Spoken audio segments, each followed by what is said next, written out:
politics reporter.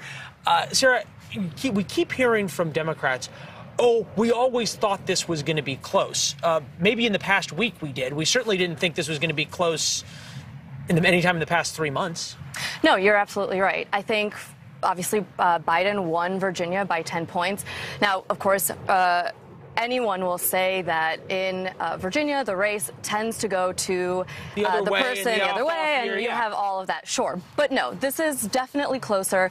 Democrats on the Hill, which I cover on a daily basis, they're not happy. Moderates, they're saying we should have passed this. You heard Senator Warner of Virginia say the same thing. He said we should have passed the infrastructure bill in September so that Terry McAuliffe had something to run on. Yeah, we even talked to McAuliffe on Monday. He goes, I really hope they're going to do something tomorrow, which was Election Day today, as if it was going to actually make a difference. But how are both Democrats and Republicans you're talking to looking forward on this? If Youngkin wins, things will change. How? If McAuliffe wins, things will change. How?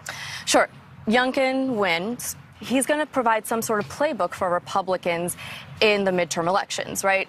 This idea of playing on local issues, education, we've seen time and time again. That's been sort of a buzzword in this election. People find it to be really important. You see it as a #2 issue for voters, along with jobs.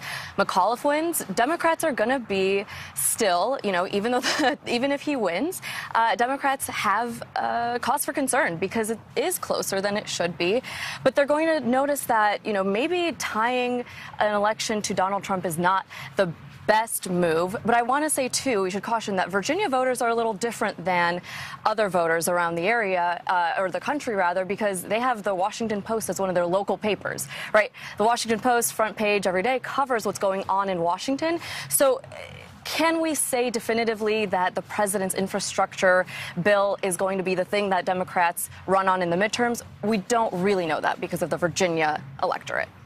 How much are we to believe, or I should say, how much are sort of the party strategists believe that the key swing counties in Virginia that we've been talking about all night around Richmond and the suburbs around Washington, D.C., how similar are those to the swing counties around the country that will decide the 2022 midterms and then also decide 2024?